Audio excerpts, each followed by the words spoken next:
तो हम अपना जो अकाउंट असिस्टेंट फाइनेंस में इकोनॉमिक्स का सेक्शन है उसे हम आगे कंटिन्यू कर रहे हैं और इसी में आज हमारा टॉपिक है जो वो है pricing under various forms of market.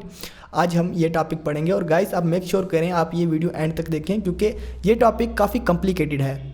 जितना भी हमारा सिलेबस है जेके एसएसबी अकाउंट असिस्टेंट का, उसमें जो इकोनॉमिक्स का जितना भी सिलेबस है उसमें यही चैप्टर आपको थोड़ा कॉम्प्लिकेटेड मिलेगा, लेकिन घबराने की बात नहीं है। इसमें से एक दो ही एमसीक्यू आने हैं और एमसीक्यू के हिसाब से हम आपको सारा क्लियर करा देंगे। तो गाइस ये टॉपिक पढ़ने से पहले आपको ये पता होना चाहिए कि मार्केट क्या होती है। तो गाइस इकोनॉमिक्स में हम मार्केट उसे कहते हैं जहाँ पे कोई भी ऐसी जगह जहाँ पे सेलर्स और बायर्स, एक कमोडिटी के सेलर और बायर्स, एक चीज़ के सेलर और बायर्स इंटरेक्ट करते हैं उसका प्राइस डिटरमाइन करने के लिए, उसको बेचने के लिए या उसको खरीदने के लिए। उस चीज़ को हम मार्केट बोलते हैं।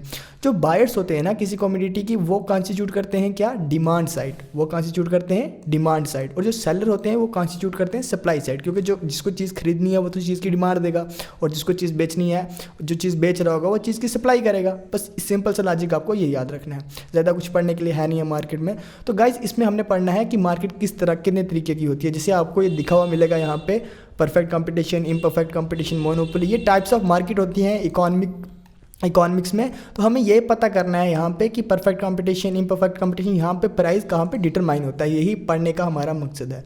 तो टाइप्स ऑफ मार्केट में जो हमारा पहला आता है एक परफेक्ट कंपटीशन, उसके बाद इम्परफेक्ट कंपटीशन और देन मोनोपोली। और हमारा जो इम्परफेक्ट कंपटीशन है ये आगे डिवाइड हो जाता है मोनोपोलिस्टिक कंपटीशन, ओलिगोपोली और डिओपोली में। तो हमने आगे जाके ये देखना है कि इन मार्केट्स में प्राइस कहाँ पे डिटरमाइन होता है और ये मार्केट की फीचर्स क्या होते हैं, बस हमें इस चैप्टर में यही पढ़ना है। तो गाइस आप मेक श्योर करें हमारी वीडियोस आप जेके SSB account finance account assistant के जितने भी बच्चे हैं उनके साथ आप शेयर करते रहें। तो गाइस परफेक्ट कंपटीशन हम पढ़ते हैं। तो परफेक्ट कंपटीशन के फीचर्स हम पढ़ते हैं। इससे पहले आपको एमसीक्यू के लिए ये याद रखना है कि इसे प्योर कंपटीशन भी कहते हैं। प्योर कंपटीशन जो है वो प्रोफेसर चैम्बरलिन ने इसको नाम दिया था, ठीक है, आपको ये याद रखना है। प्रोफेसर चैम्बरलिन ने इसे प्योर कंपटीशन कहा था और परफेक्ट कंपटीशन को हम प्योर कंपटीशन भी कहते हैं। गाइस परफेक्ट कंपटीशन वो होता है, ये ऐसी मार्केट होती है जहाँ पे जो बायर्स होते हैं वो लार्ज नंबर के बायर्स होते हैं, बहुत ज़्यादा बायर्स होते हैं और बहुत ज़्यादा सेलर्स होते हैं, large number of buyers and large number of sellers, ठीक है, आपको ये चीज़ याद रखनी है। उसके बाद यहाँ पे जो प्रोडक्ट्स होते हैं वो होमोजेनस होते हैं। होमोजेनस प्रोडक्ट का मतलब होता है आइडेंटिकल इन शेप, कलर और ट्रेडमार्क्स, ठीक है ना, इस तरह के यहाँ पे प्रोडक्ट होते हैं। ये फीचर्स हैं, आपको इसी तरह से याद रखना है। अगर आप डीप जाओगे ना इस चैप्टर में तो आपको काफ़ी टाइम लग जाएगा। आपको मेन फोकस ये है कि आपको एमसीक्यू के हिसाब से पढ़ना है और वो मैं आपको क्लियर कर दूंगा। और इसके बाद इसका एक फीचर होता है freedom of entry and exit of the firm. यहाँ पे कोई भी फर्म कभी भी एंट्री कर सकती है और कभी भी एग्जिट कर सकती है। जब फर्म को लगा कि इस मार्केट में हमें प्रॉफिट मिल रहा है तो नई फर्म एंटर कर लेगी, जब लॉस हो रहा है जो एग्जिस्टिंग फर्म्स हैं वहाँ पे वो मार्केट को लीव कर लेंगी। पूरा फ्रीडम होगा, आप कभी भी एंटर कर सकते हो और आप कभी भी एग्जिट कर सकते हो। उसी तरह से इस मार्केट का एक और फीचर होता है, वो होता है परफेक्ट नॉलेज। बायर्स को ये पूरी नॉलेज होती है कि ये कमोडिटी है, ये पर्टिकुलर कमोडिटी है, इसको इस प्राइस पे खरीदना है, इस प्राइस से ऊपर हम इसको नहीं खरीदेंगे। और जो सेलर होता है उसको पूरी नॉलेज ये होती है कि हमने इस प्रोडक्ट को इस प्राइस में बेचना है। उसी तरह से परफेक्ट मोबिलिटी का मतलब जितने भी हमारे फैक्टर्स ऑफ प्रोडक्शन होते हैं ना, लैंड, लेबर, जो भी होता है वो परफेक्टली मोबाइल होते हैं, ठीक है ना, मतलब एक जगह से दूसरी जगह मूव कर सकते हैं। और यहाँ पे गाइस जो हमारे प्रोड्यूसर होते हैं ना वो ट्रांसपोर्टेशन कॉस्ट नहीं लगा सकते। आप इसको इस तरह से समझो, जैसे कोई दुकान अपने दुकान पे सामान बेचता है, दुकान पे सामान बेचने के लिए उसको सामान लाना पड़ता है और जब वो सामान लाता है किसी गाड़ी पे सामान लाता है और उस गाड़ी का उसको ट्रांसपोर्टेशन कॉस्ट देना पड़ता है। जो हमारी कॉमन जैसे मोहल्ले में दुकानें होती हैं वो खासकर ऑटो पे सामान लाती हैं और ऑटो वाला उनसे पैसे तो लेता है ना सामान लाने का, लेकिन वो जो दुकानदार होता है ना वो हमें उस ऑटो पे जो उसने खर्च किया है ना ट्रांसपोर्टेशन कॉस्ट वो चार्ज नहीं करता है, ठीक है ना। तो परफेक्ट कंपटीशन का एक ये फीचर है, यहाँ पे ट्रांसपोर्टेशन कॉस्ट नहीं होती, प्रोड्यूसर ऐड नहीं करता है ट्रांसपोर्टेशन कॉस्ट को। इंडिपेंडेंट डिसीजन मेकिंग होता है, ठीक है ना, सब डिसीजन खुद से लेता है बायर कि मैंने क्या बाय करना है, कोई इन्फ्लुएंस नहीं कर सकता उसको। और यहाँ पे आपको मेन पॉइंट ये याद रखना है कि फर्म्स प्राइस टेकर्स होती हैं, प्राइस मेकर्स नहीं होती। फर्म्स यहाँ पे प्राइस अपना सेट खुद नहीं करती, प्राइस सेट करती हैं हमारी इंडस्ट्री और जो फर्म्स हैं उसको फॉलो करती हैं। आपको इसमें इतना याद रखना है, इंडस्ट्री एक चीज़ का प्राइस सेट करेगी और जो फर्म्स हैं, फर्म्स में आप मान लो दुकानें, ठीक है, ये आगे उसको फॉलो करेंगी। ये मेन फीचर्स हैं परफेक्ट कंपटीशन के, आपको इस तरह से याद रखना है। अगर आपको इसमें कोई डाउट है तो आप कमेंट कर सकते हैं, हम आपका डाउट क्लियर करेंगे। तो गाइस जो हमारी ये परफेक्ट कंपटीशन है ना, इसमें जो बायर्स हैं उनको किस तरह से प्रॉफिट हो सकता है। तो इसमें 3 तरीके के प्रॉफिट हो सकते हैं, मतलब सुपर नॉर्मल प्रॉफिट हो सकता है। आपको ये याद रखना है कि सुपर नॉर्मल प्रॉफिट कहाँ पे होता है, उसके बाद नॉर्मल प्रॉफिट होता है, मिनिमम लॉसेस भी हो जाते हैं, ये आपको याद रखना है। तो गाइस सुपर नॉर्मल प्रॉफिट वो कंडीशन होती है जहाँ पे हमारा एवरेज रेवेन्यू हम प्राइस को बोलते हैं, वो एवरेज कॉस्ट से ज़्यादा हो जाता है। सुपर नॉर्मल वहाँ वो कंडीशन होती है जहाँ पे हमारा एवरेज रेवेन्यू एवरेज कास्ट से ज़्यादा होता है। गाइस आप एवरेज कास्ट को इस तरह से याद रखो, जितने का आपने सामान खरीदा वो होगी हमारी एवरेज कास्ट, और एवरेज रेवेन्यू ये जितने का आपने सामान बेचा। तो सुपर नॉर्मल बहुत ज़्यादा प्रॉफिट कब होगा, जब आपने जितने का सामान खरीदा उससे कहीं ज़्यादा आपने सामान बेच दिया। सिंपल बात में आपको ये याद रखना है, जहाँ पे हमारा एवरेज रेवेन्यू यानी प्राइस ज़्यादा हो जाता है हमारी एवरेज कास्ट से, एवरेज कास्ट जितने में सामान हमने खरीदा उस कंडीशन को हम सुपर नॉर्मल प्रॉफिट बोल देते हैं। गाइस आपको ये जो फिगर्स हम बना रहे हैं ये आपको अभी उतनी क्लियर नहीं होंगी, क्योंकि आप लोगों ने थ्योरी ऑफ कास्ट नहीं पढ़ा है, इस वजह से आपको ये एवरेज कास्ट कैसे बनी, मार्जिनल कास्ट कैसे बनी, ये आपको थोड़ा क्लियर नहीं होगा। लेकिन मेरे पास इसके भी हैक्स हैं, हम इसको तैयार कर लेंगे। तब भी आपको अगर थ्योरी ऑफ कास्ट पढ़ना है तो आप कमेंट करके बता सकते हैं, हम आपको थ्योरी ऑफ कास्ट भी पढ़ा देंगे। वो एक्चुअली आपके सिलेबस में नहीं है, इसलिए हमने उसको एक्सक्लूड किया। तो गाइस आप पहले याद रखो कि जो एवरेज कास्ट की जो फिगर है वो कैसे बनती है। यहाँ पे आराम से देख लो आप, जो ये एवरेज कास्ट की फिगर है ये किस तरह से एवरेज कास्ट की लाइन बनती है। उसी तरह से आप याद रखो कि ये मार्जिनल कास्ट है ना, मार्जिनल कास्ट की लाइन जो है ये कैसे बनती है। गाइज ये हम शॉर्ट रन में बात कर रहे हैं, ये शॉर्ट रन में फर्म को किस तरह से प्रॉफिट होता है ये हम उसकी बात कर लें, इसलिए इसके पीछे हमने शॉर्ट रन SMC लिखा है, मतलब शॉर्ट रन मार्जिनल कास्ट, और AC मतलब शॉर्ट रन एवरेज कास्ट। इसके लिए हमने इसके पीछे S लिखा है, S का मतलब शॉर्ट रन है। तो आप फिलहाल ये याद कर लो कि एवरेज कास्ट कैसे बनती है और मार्जिनल कास्ट कहाँ बनती है, ठीक है। तो हमने ये याद रखना है, सुपर नॉर्मल प्रॉफिट को एबनॉर्मल प्रॉफिट भी कहते हैं, ठीक है। अब ये सुपर नॉर्मल प्रॉफिट कहाँ पे हो रहा है, जहाँ पे हमारा एवरेज रेवेन्यू ज़्यादा है एवरेज कास्ट से। तो एवरेज रेवेन्यू की आप लाइन देखो कहाँ पे है, ये है हमारी एवरेज रेवेन्यू की लाइन, इसको प्राइस लाइन भी कहते हैं, प्राइस भी यहीं पे डिटरमाइन हुआ है। ये जब हमारा एवरेज रेवेन्यू ज़्यादा हो जाएगा एवरेज कास्ट से, एवरेज रेवेन्यू ज़्यादा हो जाएगा एवरेज कास्ट से। यहाँ पे देखो ये हमारी एवरेज कास्ट की लाइन आ रही है, ये एवरेज लाइन की कास्ट आ रही है। तो देखो यहाँ सब में जो हमारा एवरेज रेवेन्यू है ना, ये एवरेज कास्ट से ज़्यादा है, एवरेज रेवेन्यू हमारा एवरेज कास्ट से ज़्यादा है। एवरेज रेवेन्यू की ये लाइन जा रही है, ये ऊपर है, और एवरेज कास्ट नीचे से आ रही है। तो कॉमन लॉजिक आप लगा लो, यहाँ पे हमारा एवरेज रेवेन्यू एवरेज कास्ट से ज़्यादा है, और जो ये हमारा पूरा पोर्शन है यहाँ पे हमें सुपर नॉर्मल प्रॉफिट है। ये जो बीच में स्पेस पे मैंने लाइन्स मारी हैं, इस पूरे में हमें सुपर नॉर्मल प्रॉफिट मिल रहा है, ठीक है। ये इकोनॉमिक्स में डायग्राम्स होती हैं समझाने के लिए थ्योरेटिकल, और ये सब आपके साथ हो चुका होता है, दुकानदार के साथ ये हमेशा होता रहता है। आपको सिर्फ इतना याद रखना है, सुपर नॉर्मल प्रॉफिट वो होता है जब हमारा एवरेज रेवेन्यू यानी प्राइस ज़्यादा हो जाता है एवरेज कास्ट से। ये जो पोर्शन है ये हमारा सुपर नॉर्मल प्रॉफिट है, ये PEAB वाला जो पोर्शन है सुपर नॉर्मल प्रॉफिट है। यहाँ पे क्या हो रहा है, हमारा जो एवरेज कास्ट है वो कम है किससे, एवरेज रेवेन्यू से। इसी तरह से नॉर्मल प्रॉफिट का मतलब होता है जहाँ ना आपको ज़्यादा लॉस हो और ना ही ज़्यादा प्रॉफिट हो, ना ही लॉस ना ही profit. Average revenue is equal to average cost, जितने का आया उतने का ही गया, ये हो गया हमारा नॉर्मल प्रॉफिट, ठीक है। अब ये देखो जो हमारी अब एवरेज कास्ट की लाइन है, ये है एवरेज कास्ट की लाइन।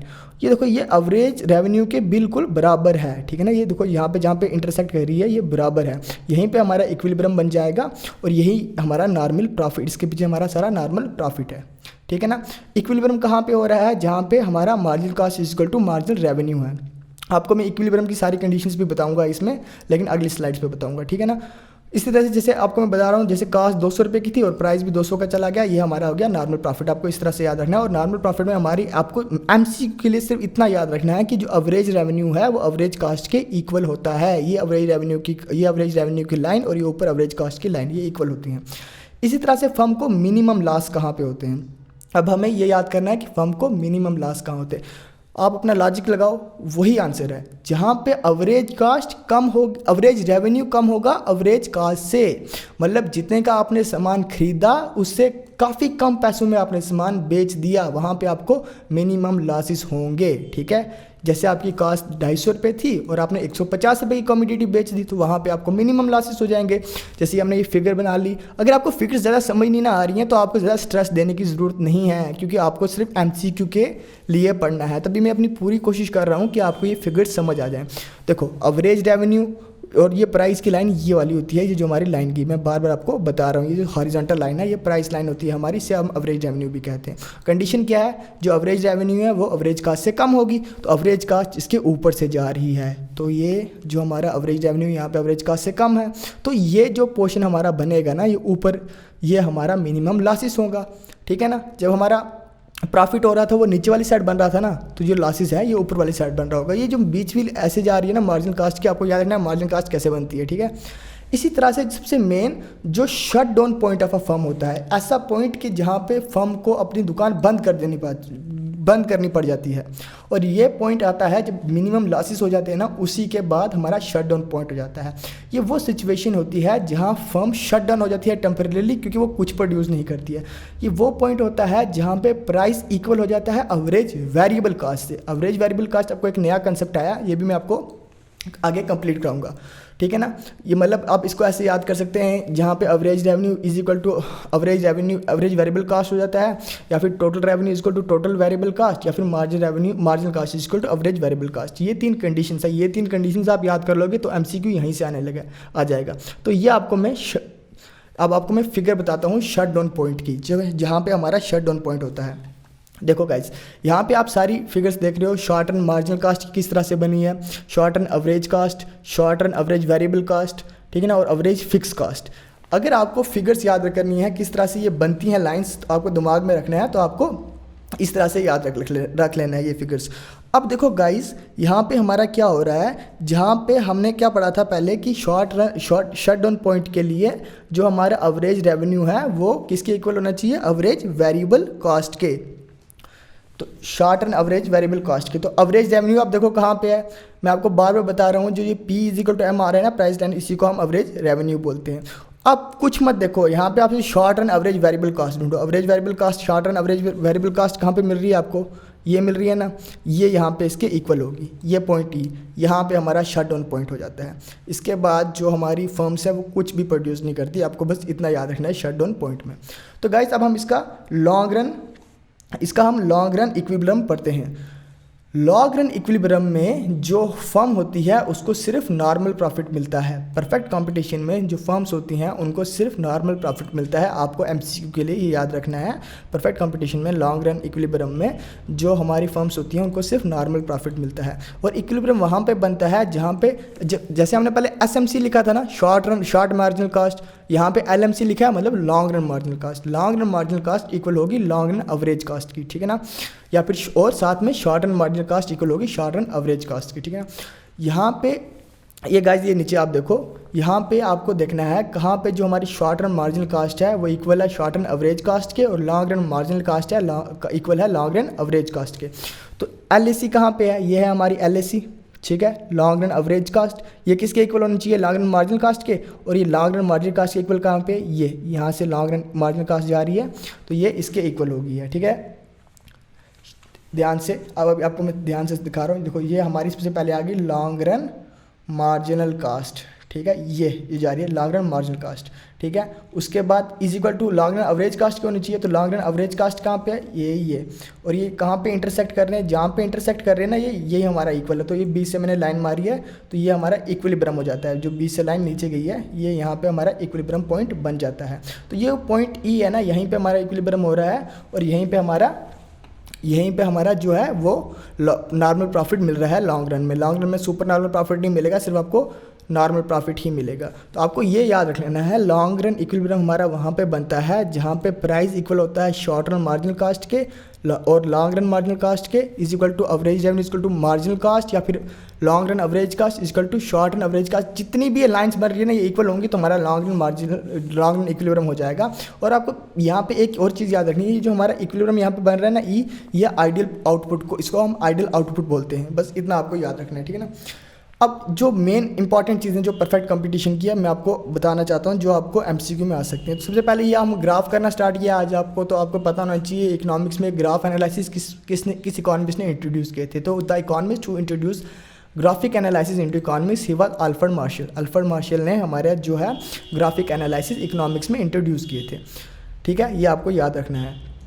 उसी तरह से जो हमारे अब द सेकंड पॉइंट आप देखो, firm gets maximum profit where M C is equal to M R, where M C cuts M R from below. Firm को मैक्सिमम प्रॉफिट वहाँ पे मिलता है जहाँ पे मार्जिनल कास्ट इक्वल होती है मार्जिनल रेवेन्यू के, ठीक है। और जहाँ पे मार्जिनल कास्ट कट करती है मार्जिनल रेवेन्यू को फर्म बिलो से काट के ले जाती है, बिलो से काट के जाती है, वहाँ पे हमारी फर्म को मैक्सिमम प्रॉफिट मिलता है, ठीक है ना।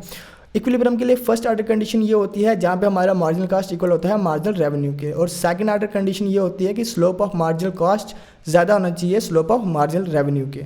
इसी तरह से the firm get normal profit is also called, जिस फर्म को नॉर्मल प्रॉफिट मिलता है उसको हम मार्जिनल फर्म भी कहते हैं। इसी तरह से हमारा जो ब्रेक इवन पॉइंट कौन सा होता है ये आपको याद रखना है, जहाँ पे ना ही लॉस होता है ना ही प्रॉफिट होता है उसे हम ब्रेक इवन पॉइंट कहते हैं, जहाँ पे total revenue equal to total cost होता है। उस तरह से शॉर्ट रन में जो हमारी सप्लाई है ना इसको हम पार्शली एडजस्ट कर सकते हैं। ये मेन पॉइंट से जो MCQ आ सकते हैं। लॉन्ग रन में फर्म को सिर्फ नॉर्मल प्रॉफिट मिलता है और उसको हम, जिसको नॉर्मल प्रॉफिट मिल रहा होता है उसको हम मार्जिनल फर्म्स बोलते हैं। अगर फर्म को सुपर नॉर्मल प्रॉफिट मिलेगा, मिलता नहीं है, अगर मिलेगा लॉन्ग रन में तो उसे हम इंट्रा मार्जिनल फर्म कहते हैं, ठीक है। उसी के बाद हम आगे देखते हैं efficient of allocation of resource only achieved under perfect competition. मतलब एफिशिएंट होता है अच्छे तरीके से जो रिसोर्स की एलोकेशन होती है ना वो सिर्फ परफेक्ट कंपटीशन में ही होती है। और price prevailing in short run, जो प्राइस प्रिवेल कर रहे थे शॉर्ट रन में उसको हम सब नॉर्मल प्राइसेस भी बोलते हैं। Price of the perfectly competitive firm determined by market demand and market supply. ये जो परफेक्टली कम्पिटिटिव फर्म्स होती हैं, जो परफेक्ट कंपटीशन में सारी फर्म्स आती हैं, यहाँ इनके प्राइस कहाँ डिटरमाइन होते हैं, मार्केट डिमांड और मार्केट सप्लाई में। अगर पेपर इजी से मॉडरेट आया ना तो आपको सीधा सीधा MCQ पूछ लेंगे कि परफेक्ट कंपटीशन में प्राइस कैसे डिटरमाइन होते हैं, तो आपको बता देना है कि मार्केट डिमांड और मार्केट सप्लाई की वजह से डिटरमाइन होते हैं। अब इसी तरह से हम दूसरी मार्केट कंडीशन पढ़ते हैं मोनोपोली। मोनोपोली आपको ये याद रखना है जहाँ पे एक कंपनी हम मान लेते हैं, एक फर्म जिसका कंट्रोल होता है, ठीक है। जैसे स्टार्टिंग में जब जियो आया था, जियो आने स्टार्ट हो गया था, अभी तो चलो एयरटेल ने कम बैक किया, लेकिन जियो ने एक तरह की मोनोपोली बना ली थी अपनी पूरी टेलीकॉम नेटवर्क में, इसी को हम मोनोपोली कहते हैं। The word monopoly is taken from Greek word monopolein which means exclusive sale, one seller, जिसमें वन सेलर हो सिर्फ, ठीक है ना। और जो एक टर्म होती है प्योर मोनोपोली टर्म यूज़ की थी स्टिगलर ने, STIGLER, अगर आपको समझ नहीं आ रही है, ठीक है ना, ये इकोनॉमिस्ट थे, इन्होंने यूज़ की थी प्योर मोनोपोली टर्म। आपको MCQ के लिए पढ़ना है और हम आपको MCQ के हिसाब से पढ़ा रहे हैं। अगर तब भी आपको पूरा डिटेल में पढ़ना है तो आप हमें कमेंट करके बता सकते हैं, हम आपको पूरा डिटेल में भी पढ़ा सकते हैं। मैंने वो कवर करने की कोशिश की है जो आपको MCQ में आ सकते हैं। अब फीचर्स क्या होते हैं मोनोपोली के? फीचर्स आपको परफेक्ट कंपटीशन, मोनोपोली हर किसी को याद करने। फीचर्स ये होते हैं, इसमें सिंगल सेलर होता है और लार्ज नंबर ऑफ बायर्स होते हैं, ठीक है ना। और इसमें कोई क्लोज सब्सिट्यूट नहीं होता है, ठीक है, आपको ये याद रखनी है। उस फर्म का कोई क्लोज सब्सिट्यूट नहीं होता है। जैसे नाइकी की कंपनी है तो नाइकी का कोई और शूज़ नहीं बना पाएगा, कोई सब्सिट्यूट नहीं होगा उसका, ठीक है ना। उसी तरह से monopoly is an industry, there is only one firm. Monopoly एक हिसाब की इंडस्ट्री होती है, उसके अंदर फर्म्स होती हैं, ठीक है ना।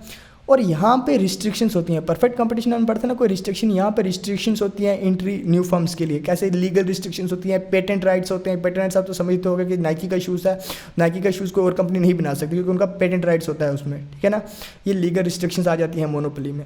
और यहाँ पे फर्म्स प्राइस मेकर्स होती हैं, यहाँ पे फर्म प्राइस डिसाइड करती हैं। आपको ये चीज़ याद रखनी है, मेन MCQ। परफेक्ट कंपटीशन में फर्म्स प्राइस टेकर्स होती हैं, वाइल मोनोपोली में फर्म्स प्राइस मेकर्स होती हैं।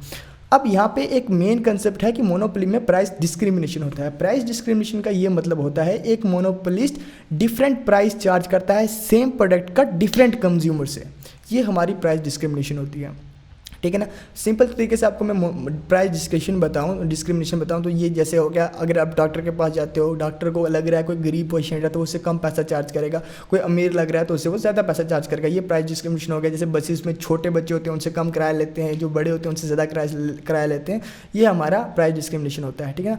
अब प्राइस डिस्क्रिमिनेशन की डिग्रीज होती हैं, एक होता है फर्स्ट डिग्री प्राइस डिस्क्रिमिनेशन, एक होता है सेकंड डिग्री और थर्ड डिग्री। आपको ये पढ़ना है ये क्या होता है। फर्स्ट डिग्री प्राइस डिस्क्रिमिनेशन वो डिस्क्रिमिनेटरी प्राइस होता है जो कंज्यूमर का सारा कंज्यूमर सरप्लस ले लेता है। सरप्लस का ये मतलब होता है गाइस, सपोज कर लो आप एक दुकान पे जा रहे हो, आप घर से सोच के गए हो कि मैंने 1000 रुपये की शर्ट लेनी है और वो शर्ट आपको 500 रुपये की मिल जा रही है, ठीक है। आप घर से सोच के गए हो कि मैंने 1000 रुपये की शर्ट लेनी है और वो शर्ट आपको 500 रुपये की मिल गई, तो 500 रुपये आपका सरप्लस होता है, ठीक है ना, आपका फ़ायदा। लेकिन फर्स्ट डिग्री में ना ये जो मोनोपोलिस्ट जो दुकानदार होता है वो हमारा सारा सरप्लस लेके चला जाता है, ठीक है ना। He take away the entire consumer surplus. Entire consumer surplus आपको याद रखना है, ये MCQ में आ सकता है।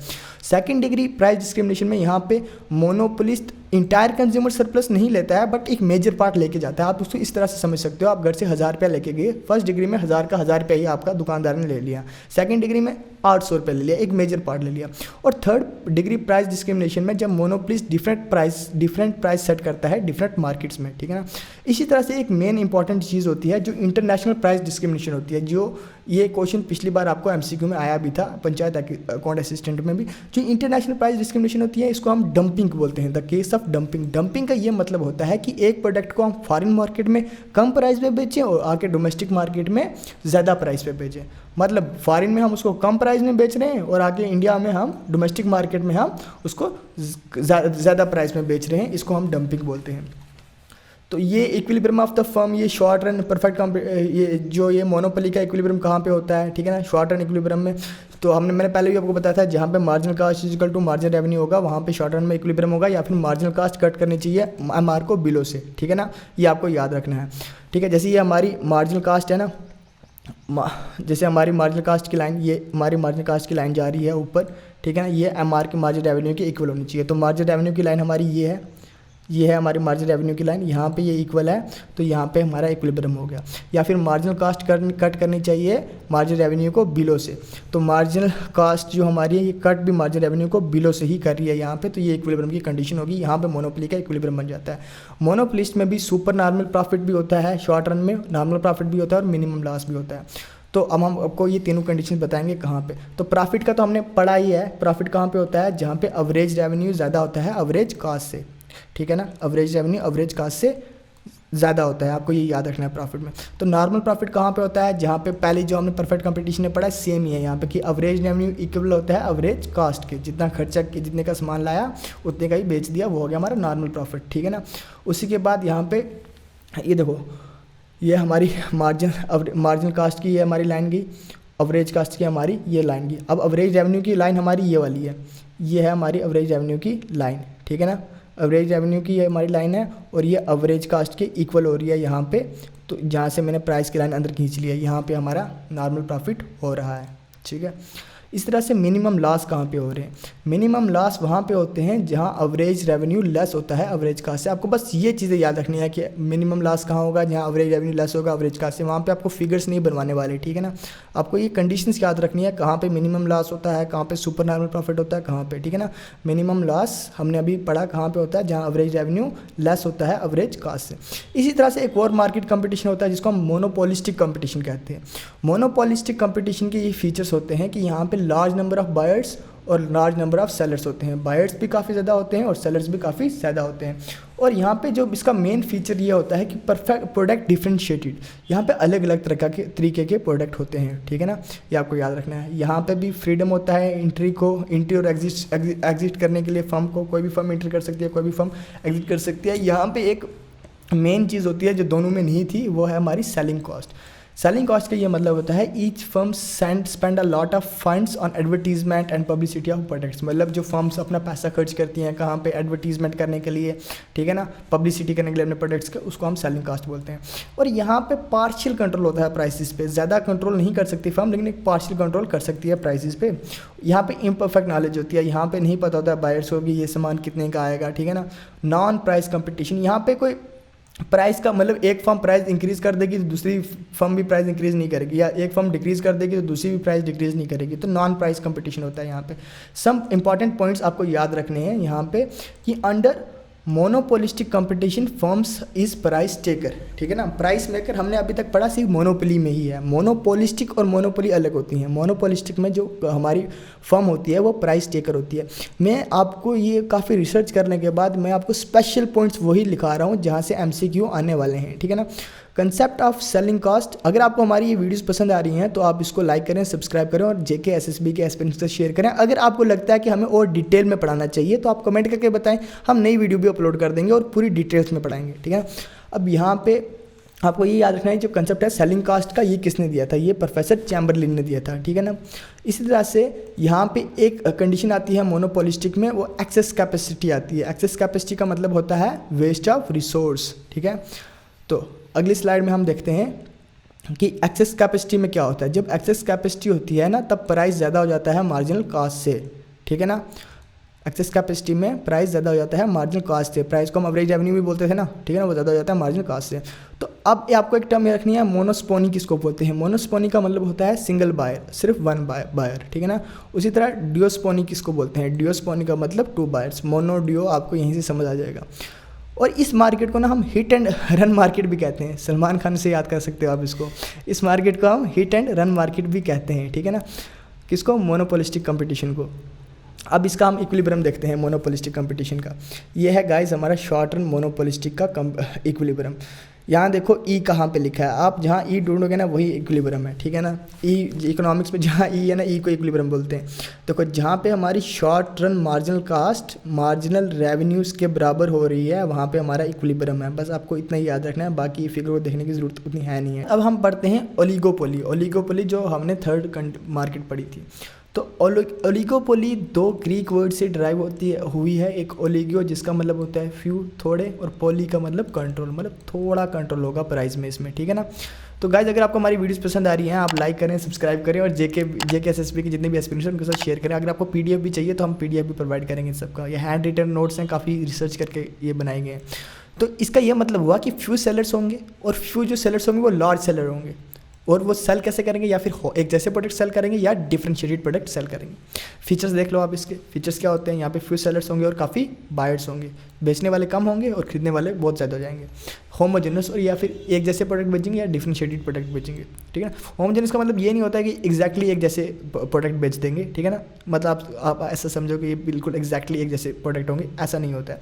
अब इसका हम देखेंगे, ये लॉन्ग रन इक्विलिब्रियम था मोनोपोली का, ये पहले रह गया था ऊपर, तो इसको मैं आपको बाद में कंप्लीट करवा दूंगा। ओलिगोपोली के बारे में हम पढ़ते हैं। देखो गाइस, ओलिगोपोली को हम प्योर और परफेक्ट ओलिगोपोली भी कहते हैं। क्या कहते हैं, ये ओलिगोपोली दो में डिवाइड है। एक है प्योर जिसको परफेक्ट ओलिगोपोली भी कहते हैं, डिफरेंशिएटेड जिसको इम्परफेक्ट ओलिगोपोली भी कहते हैं।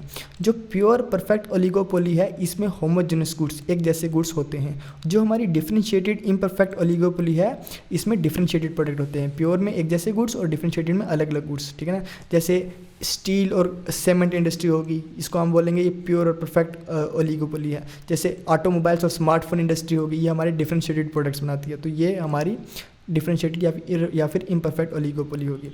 इसके बाद यहाँ पे म्यूचुअल इंटरडिपेंडेंस होती है फर्म्स में। जैसे अगर एक फर्म डिक्रीज करेगी प्राइस तो दूसरी फर्म भी डिक्रीज करेगी प्राइस, नहीं तो कंज्यूमर पहले जिसने डिक्रीज किया प्राइस उसकी तरफ शिफ्ट हो जाएगा। लेकिन अगर एक फर्म इंक्रीज़ करेगी ना प्राइस तो अदर फर्म्स उसको फॉलो नहीं करेंगी, क्योंकि एक इंक्रीज़ कर देगी दूसरी नहीं करेंगी तो जो कंज्यूमर दूसरों के पास चला जाएगा ना। आपको एक यह बात यहाँ पे याद रखनी है कि जो क्रॉस इलास्टिसिटी ऑफ डिमांड होती है वो काफ़ी हाई होती है, क्योंकि यहाँ पे प्रोडक्ट्स के क्लोज सब्सिट्यूट्स होते हैं। एक जगह महंगा मिला तो दूसरी जगह से जाके खरीद लेंगे। क्रॉस इलास्टिसिटी, प्राइस इलास्टिसिटी, ये सब मैंने डिमांड इलास्टिसिटी के चैप्टर में कंप्लीट किया है, उसका लिंक आपको मिल जाएगा, आप वो वीडियो जाके पक्का देख लें। इसमें आपको थोड़े एलिमेंट्स मिलेंगे मोनोपोली के। मोनोपोली के एलिमेंट्स इस तरह से मिलेंगे कि यहाँ पे थोड़ी मोनोपोली होती है। जैसे आप एक ही तरीके के प्रोडक्ट खरीद रहे हो, एक तरीके का ब्रांड खरीद रहे हो, तो ऐसा होता है कस्टमर्स में एक ब्रांड लॉयल्टी डेवलप हो जाती है। वो उस ब्रांड को छोड़ के दूसरा कोई ब्रांड लेते नहीं है, ठीक है ना। और हर फर्म का अपना ब्रांड होता है, दूसरी फर्म उस ब्रांड के कपड़े या कुछ भी उस ब्रांड की चीज़ें नहीं बना सकती।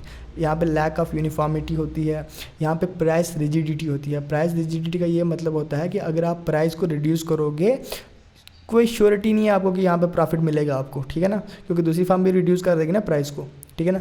उसके बाद अब हमने देखना है कि ये जो प्राइस और आउटपुट डिटरमाइन कहाँ पे होता है ओलिगोपोली में। तो प्राइस डिटरमाइन होता है दो तरीके से, या होता है अंडर कोलिसिव ओलिगोपोली और अंडर नॉन कोलिसिव ओलिगोपोली। हम देखते हैं कोलिसिव ओलिगोपोली क्या है।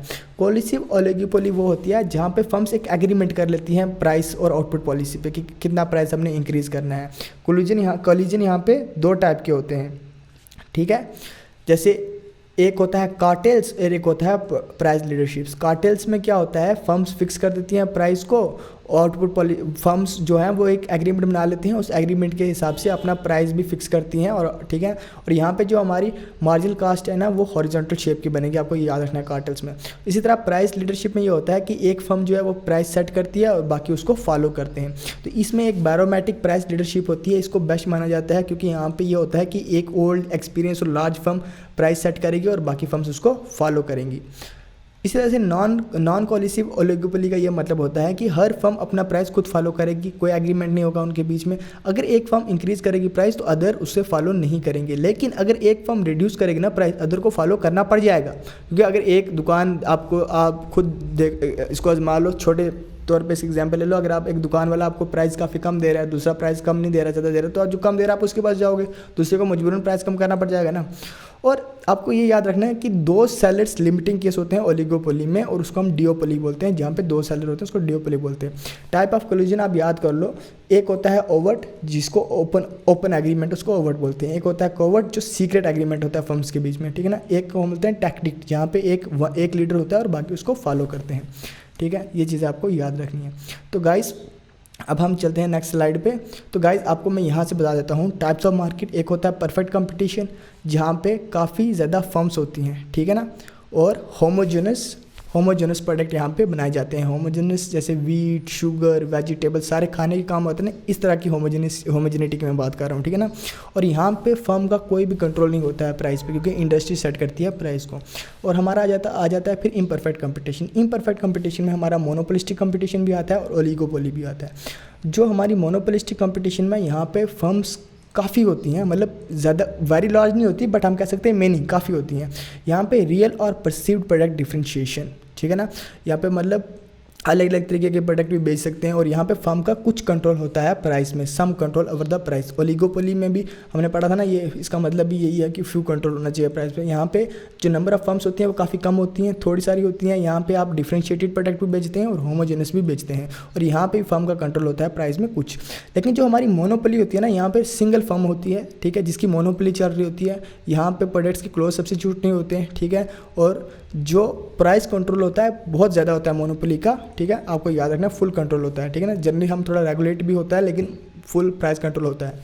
यही था हमारा आज का टॉपिक। और हमने, अगर आपको लग रहा है काफ़ी जल्दी कवर कर दिया, तो आप कमेंट करके बता सकते हैं, हम आपको डिटेल में पढ़ाएंगे। लेकिन हमारा ये मकसद था आपको जितने भी MCQ के तौर पे पढ़ाना है, जितने भी MCQ आ सकते हैं उस तरह से आपको पढ़ाया जाए, और वो हमने कंप्लीट कर दिया है। फिर भी अगर आपको डिटेल में समझना है तो आप हमें कमेंट करके बता सकते हैं, हम आपको डिटेल में समझाएंगे। Make sure you subscribe our channel, like and share. Thank you.